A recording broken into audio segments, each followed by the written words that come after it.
विधानसभा में परिवहन घोटाला का मुद्दा एक बार फिर गूंजा। नेता प्रतिपक्ष उमंग सिंगार ने सवाल उठाते हुए कहा कि सौरभ शर्मा के घर से मिला सोना और कैश का अब तक पता नहीं चल सका है।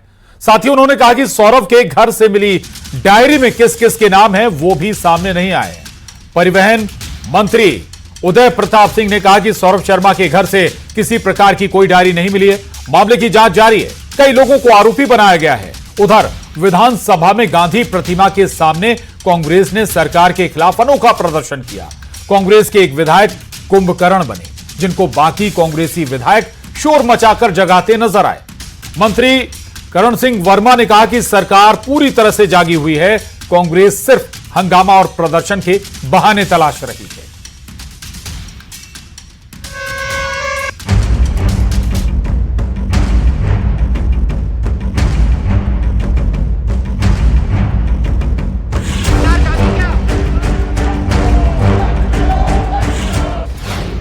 डायरी पर सवाल, सड़क से सदन तक बवाल।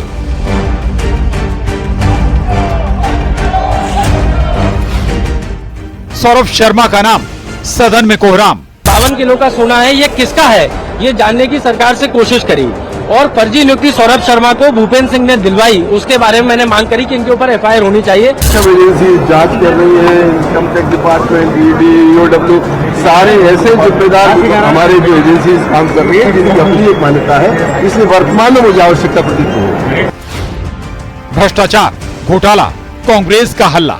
29 में से 29 सीटें लेने के बाद और 2/3 बहुमत लेने के बाद ये सरकार किसानों को भूल चुकी है। मंत्रियों के खिलाफ कोई कार्रवाई नहीं करना चाहती, तो मैं ये कहना चाहता हूं कि ये हमारे कांग्रेस विधायक दल की ओर से सरकार को जगाने का एक प्रयास है। इस अवसर पर प्रदेश की सम्मानित जनता। विधानसभा में परिवहन घोटाले का मुद्दा एक बार फिर गूंजा। सौरभ शर्मा की डायरी में कितने नाम हैं, इस पर सदन में खूब हंगामा हुआ। सदन में परिवहन मंत्री उदय प्रताप सिंह ने कहा कि सौरभ शर्मा के घर से किसी प्रकार की कोई डायरी नहीं मिली है। उधर भ्रष्टाचार और घोटाले को लेकर कांग्रेस ने अनोखे अंदाज में सड़क पर प्रदर्शन किया।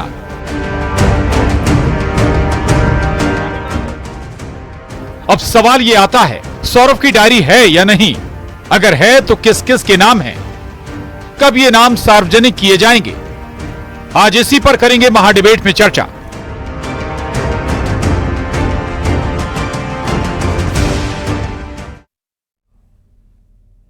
और सौरभ शर्मा मामले में मिला सोना, कैश आखिर किसका है? यह सवाल हर कोई जानना चाहता है, लेकिन अब तक यह पता नहीं चला है क्यों डायरी में जो नाम है उनको अभी तक बताया नहीं जा रहा। एजेंसियों की जांच कहां तक पहुंची, यह भी बड़ा सवाल है। इन सब पर करेंगे चर्चा, लेकिन पहले महाडिबेट के सवालों पर डालते हैं नजर। और हमारे आज के बड़े सवाल, सौरभ के घर से डायरी मिली या नहीं? यह सवाल अब इसलिए उठ रहा है क्योंकि मंत्री ही इनकार कर रहे हैं डायरी मिलने से। दूसरा सवाल है, डायरी में कितने नाम हैं और कब ये बाहर आएंगे और किन किन के नाम हैं, ये भी बहुत जरूरी है बाहर आना। तीसरा और आखिरी सवाल, कहां तक पहुंची है जांच एजेंसियों की जांच? आखिर क्यों जांच एजेंसियां कोई तथ्य साझा नहीं कर रही पब्लिक में या मीडिया में?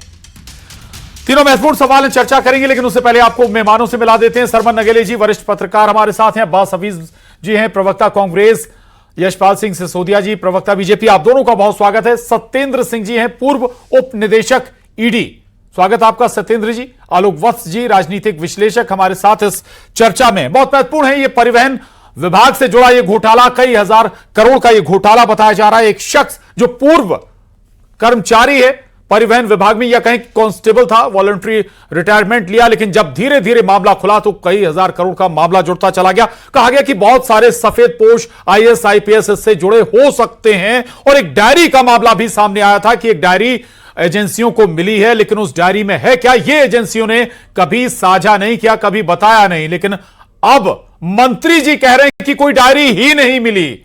बहुत सारे सवाल हैं, उन सवालों को हम चर्चा में आगे बढ़ाएंगे। सबसे पहले यशपाल सिंह सिसोदिया जी, डायरी ना दिखाकर क्या छुपाना चाह रहे हैं एजेंसियां या परिवहन मंत्री साहब? यशपाल जी। जो आज विधानसभा परिसर में जो बाइट सामने आई है, जिसको मैंने स्वयं ने भी सुना है, उन्होंने कहा कि लोकायुक्त में कोई डायरी जब्त नहीं की, डायरी लोकायुक्त से नहीं मिली है। और उन्होंने मीडिया को यह भी बताया कि तब जांचें चल रही है तो जांच के दौरान अगर किसी प्रकार का कोई व्यवधान होता है तो जांच पर सीधे सीधे कहीं ना कहीं उसको रोकने का काम करता है। जांच की प्रक्रिया धीमी भी पड़ती है और जांच की प्रक्रिया के कारण से कहीं ना कहीं दिक्कत भी आती है। देखिए Prashant ji, Lokayukta, income tax, revenue, intelligence और ईओडब्ल्यू, 4 बड़ी एजेंसियां इसको लेकर के काम कर रही है। और आज ही माननीय नेता प्रतिपक्ष श्री उमंग, उपनेता श्री कटारे ने, सबने आज विधानसभा में भी इस मामले को, और न केवल इन दोनों ने बल्कि कांग्रेस के तमाम, नहीं ये बात ठीक है यशपाल जी, जांच एजेंसियां काम कर रही हैं, बड़ी एजेंसियां, नेशनल एजेंसियां, राज्य की एजेंसियां, सब एक साथ जांच कर रही हैं, लेकिन एजेंसियों की मंशा पर ही सवाल खड़ा हो रहा है ना। पहले अलग तथ्य आते हैं, अब कह रहे हैं कि भाई कोई डायरी ही नहीं मिली। भाई कैसे मान लें कि जो जांच कर रही हैं एजेंसियां वो सही ट्रैक पर हैं, उन पर कोई प्रेशर नहीं है पॉलिटिकल? यशपाल जी, निश्चित रूप से प्रशांत जी, पॉलिटिकल अगर प्रेशर होता तो हाउस में इन चीजों को जिस प्रकार से रेखांकित आज भी किया गया, नेता प्रतिपक्ष के द्वारा ध्यान आकर्षण के माध्यम से जितने भी प्रश्न लगे होंगे, सब प्रश्नों के जवाब भी आ रहे हैं। सरकार की तरफ से कोई दबाव भी नहीं है, कोई हस्तक्षेप भी नहीं है, क्योंकि देखिए भारत सरकार की एजेंसियां भी इस पे लगी हुई है, स्टेट गवर्नमेंट की भी एजेंसियां लगी हुई है। और देखिए मंत्री जी ने आज एक बात और नई बात कही है, अगर उनकी नौकरी के दस्तावेज में फर्जी दस्तावेज पाए गए हैं तो एक पृथक से नई एफआईआर दर्ज करने के लिए निर्देश शासन की तरफ से दिए गए हैं। इससे साफ जाहिर होता है कि हम किसी भी सूरत में सौरभ शर्मा और उनके साथ जुड़े लोगों को बचाने की कोई चेष्टा और कोई कोशिश नहीं कर रहे हैं। ठीक है, चलिए मैं लौटूंगा आपके पास। अब्बास हफीज जी हमारे साथ हैं। बस भाई क्या ऐसा है डायरी में या फिर जांच में आपको लग रहा है कि जो सामने नहीं आ रहा है या छुपाया जा रहा है? देखिए प्रशांत जी, सबसे पहली बात यह है कि जब इतना बड़ा घोटाला सामने आता है, एक छोटे से पद के ऊपर आरक्षक के पद पे जो पदस्थ व्यक्ति है वो करोड़ों का, हजारों करोड़ों का घोटाला करता है, विदेश में जिसकी इतनी बड़ी जो है प्रॉपर्टी वगैरह पाई जाती है, उसके बाद एजेंसीज कहती हैं डायरी मिली है, डायरी में जो नाम होंगे वो जागर किए जाएंगे, सब बयान देते हैं। हमारी मांग भी रही है कांग्रेस पार्टी की कि डायरी में किन लोगों के कौन सफेद पोश है उनके नाम उजागर करो। अब मंत्री महोदय आते हैं और सामने कहते हैं कोई डायरी ही नहीं है। इसका यह मतलब है कि एजेंसी झूठ बोल रही थी, या दूसरी बात यह है क्या मंत्री जी ये कहना चाह रहे हैं कि डायरी नष्ट कर दी गई है, कोई सबूत नहीं छोड़ा जा रहा है? इस पर चर्चा सदन में भागा क्यों जा रहा है? इतने सीनियर पार्लियामेंटेरियन रहे हैं हमारे साथ, आज यशपाल जी बैठे हैं यहाँ पे, तो उनको खुद मालूम है कि किस तरह से कार्यवाही सदन की चलती है। सदन की कार्यवाही में जिस पक्ष पे चर्चा करने की मांग की जा रही है उस पर चर्चा नहीं हो रही है। एक आखिरी बात पूछना चाहता हूं मैं यहां पर कि आज मध्य प्रदेश शर्मसार है कि एक और एसआई जो साथ में सौरभ शर्मा के पदस्थ था उसकी हत्या हो जाती है, कहा जाता है हार्ट अटैक से उसकी मृत्यु हो गई है। अब उसके पूरा का पूरा जो इर्द गिर्द घूम रहा है मामला, सौरभ शर्मा का मामला घूम रहा है, व्यापम में बहुत सारी हत्याएं ये मध्य प्रदेश देख चुका है, संदिग्ध मौतें मध्य प्रदेश देख चुका है। ये व्यापम से बड़ा घोटाला सामने बनता जा रहा है, लेकिन सरकार जो घोटालेबाज सफेद पोश हैं उनको बचाने में लगी है। लीपापोती करके अभी तक ईडी जितनी भी एजेंसीज लगी हुई हैं वो सिर्फ लीपापोती का काम कर रही हैं। क्या सामने आया अब तक, क्या सामने आया? सौरभ शर्मा तो एक छोटी सी मछली है उस तालाब की, बड़े मगरमच्छ कहां पर है? इतने बड़े घोटाले सरकार की नाक के नीचे हुए हैं। मध्य प्रदेश को घोटालों से जाना जा रहा है मध्य प्रदेश के बाहर, तो इसके लिए जिम्मेदार कौन है? चर्चा तो है ही कि भाई सामने क्यों नहीं आ रही?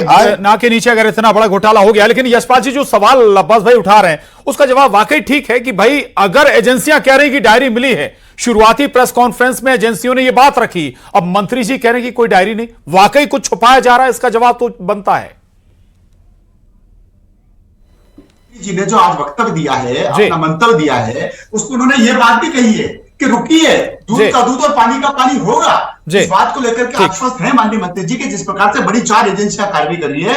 और अब्बास जी आपको तो फिर यही लगता है कि किसी की अगर मृत्यु होती है किसी घटनाक्रमों को लेकर के, तो उसको आप उसी प्रकार से जोड़ रहे हैं जिस प्रकार से व्यापम में भी अगर हृदयघात से किसी की मृत्यु हो गई थी तो चिल्ला चिल्ला के कांग्रेस कह रही थी कि इनका तो मर्डर हो गया, इसकी तो हत्या हो गई। अब देखिए हत्या अगर इस मामले से कोई जुड़ा हुआ उसकी मौत हो जाती है तो फिर सवाल तो उठेंगे। मैं लौटूंगा आपके पास, सत्येंद्र सिंह जी के पास जाऊंगा, पूर्व निदेशक हैं ईडी के। सत्येंद्र सिंह जी, क्या अगर कोई भी एजेंसी, चाहे देश की एजेंसी हो, राज्य की एजेंसी हो, थोड़ी बहुत ट्रांसपेरेंसी नहीं हो सकती क्या, ताकि कम से कम भरोसा बना रहे कि जिस ट्रैक पर है एजेंसी वो जांच सही कर रही है? प्रशांत जी। जी, आपको और सभी को पैनलिस्ट को नमस्कार। इस पे मैं ये कहना चाहूंगा, देखिए पहला सवाल है डायरी मिली या नहीं। मैं क्योंकि अभी जांच से जुड़ा भी नहीं हुआ हूं व्यक्तिगत तौर पे, मैं और मेरी नॉलेज में कहीं नहीं आया, मीडिया में जरूर था कि डायरी मिली, लेकिन मीडिया में जो छपा, क्या किसी एजेंसी के प्रवक्ता ने खुद आकर ये बात कही? तब तो कुछ तथ्य है। विश्वस्त सूत्रों की जहां तक बात है, ये सब कहानियां होती हैं, माफी चाहूंगा लेकिन मैं बहुत स्पष्ट कह रहा हूं। दूसरा, जांच एजेंसियां पब्लिक से या मीडिया से अब तक क्या जांच हुई, क्या प्रगति हुई, उसको शेयर करने के लिए बाध्य नहीं है। वह जिम्मेदार है उन अदालतों के प्रति जहां उन्होंने गिरफ्तार व्यक्तियों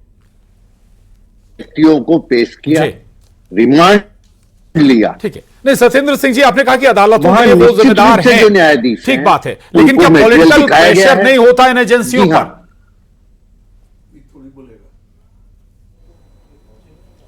देखिए, ये कहानियां आज से नहीं, हर बार चलती हैं।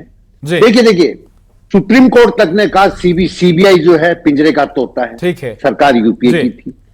अब जो वो दल है वो विपक्ष में आ गए हैं, सरकार दूसरे दलों की है, अब दूसरे दल आरोप लगा रहे हैं। तो मेरा एक सवाल सभी राजनीतिक दलों से है, क्या वहां एजेंसियां स्वतंत्र रूप से कानून सम्मत काम नहीं कर रही हैं, सिर्फ उनके इशारों पे काम करती हैं? इसका जवाब दे, फिर आरोप लगाए किसी भी एजेंसी पे। ठीक, बहुत स्पष्ट जी। चलिए, मैं आऊंगा आपके पास। सरमन नगेले जी, सवाल तो उठता है कि क्या वाकई कुछ सफेद पोशों को बचाया जा रहा? दूसरा, एक गाड़ी से कई तोला सोना मिलता है, कई करोड़ कैश भी मिलता है।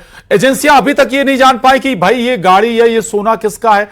छोटे से क्लू से ये एजेंसियां अंजाम तक पहुंच जाती हैं। इतने बड़े क्लू होने के बावजूद जो एक शख्स जिसकी ये गाड़ी बताई जा रही है, जो सौरभ शर्मा का सहयोगी है, साथी है, तब भी आप अंजाम तक नहीं पहुंच पा रहे, तो मंशा पर सवाल नहीं उठेगा? सरमन जी, देखिए प्रशांत जी, बिल्कुल सही कहा आपने, मंशा पर तो सवाल उठेगा। और जांच एजेंसियां अपनी रफ्तार से काम करती हैं, विधि सम्मत काम करती हैं, कानून के तहत काम करती है। लेकिन मेरा यहाँ माननीय प्रशांत जी, एक आपसे समय चाहूंगा, चूंकि ये संसदीय मामलों का विषय है। देखिए, आज जो नेता प्रतिपक्ष उमंग सिंगार और उपनेता प्रतिपक्ष हेमंत कटारे ध्यानाकर्षण सूचना के माध्यम से जो नियम 138(1) के तहत लाई जाती है, उसके तहत उन्होंने सौरभ शर्मा का मामला उठाया और माननीय परिवहन मंत्री ने जवाब दिया। मेरा यहाँ ये कहना है कि ये कांग्रेस ने बहुत चतुराई से 139(1) के तहत लेकर विषय आए हैं, क्योंकि 139(1) जो काम रोको प्रस्ताव, यानी जिसे कहते हैं स्थगन प्रस्ताव, इसकी सूचना कांग्रेस ने सौरभ शर्मा से संबंधित विधानसभा को दी है, जो कि पब्लिक नहीं होती, लेकिन मेरी जानकारी है 7 स्थगन प्रस्ताव दिए कांग्रेस ने।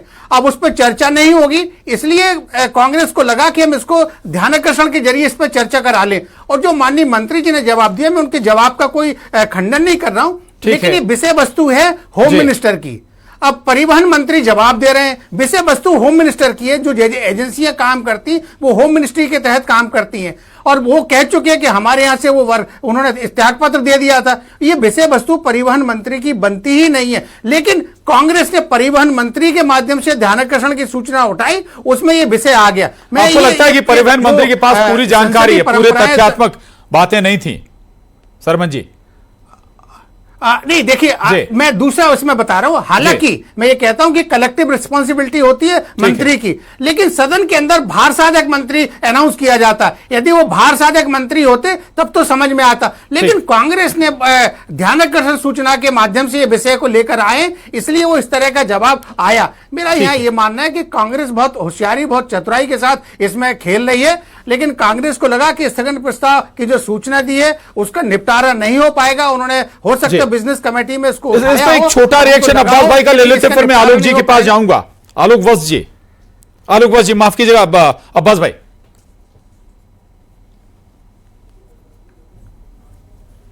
जी ने कही, उसके ऊपर मैं एक बात हर बार कह रहा हूं कि विषय किसी मंत्री का नहीं है। हर मंत्री कटघरे में खड़ा है। गृह मंत्री, अगर गृह मंत्री से संबंधित कुछ एजेंसीज यहां पर काम कर रही हैं, उसके ऊपर जवाब देने के लिए गृह मंत्री मध्य प्रदेश के सामने आ नहीं सकते, क्योंकि मध्य प्रदेश के मुख्यमंत्री गृह मंत्री हैं। मध्य प्रदेश का दुर्भाग्य है कि सत्ता की लड़ाई में स्ट्रगल का जो टफ चल रहा है उसमें गृह विभाग देने को तैयार नहीं है मुख्यमंत्री किसी को, इसलिए इतने सारे विवाद सामने खड़े होते हैं। और यहां पर चाहे राव उदय प्रताप जी हो या मोहन यादव जी हो, बस भाई इसके पास कौन सा विभाग है, इस पर हम लोग समय खराब ना करें चूंकि वक्त कम है। मैं उसी पर हम उस चर्चा पर लौटूंगा आपके पास। आलोक वत्स जी, क्या भाई अगर एजेंसियों की बात हो रही थी, अगर जब जांच आगे बढ़ती है तो समय समय पर जांच एजेंसियां साझा भी करती हैं कि भाई जांच उनकी कहां तक पहुंची है, ताकि विश्वसनीयता भरोसा बना रहे। और जो सवाल मैंने सत्येंद्र जी से किया था, क्या वो उसमें सत्यता नजर नहीं आती, पॉलिटिकल प्रेशर नहीं होता क्या ऐसी एजेंसियों पर? देखिए प्रशांत जी, जो इस तरीके के बड़े बड़े घोटाले ये पूरे देश में फैले हुए हैं।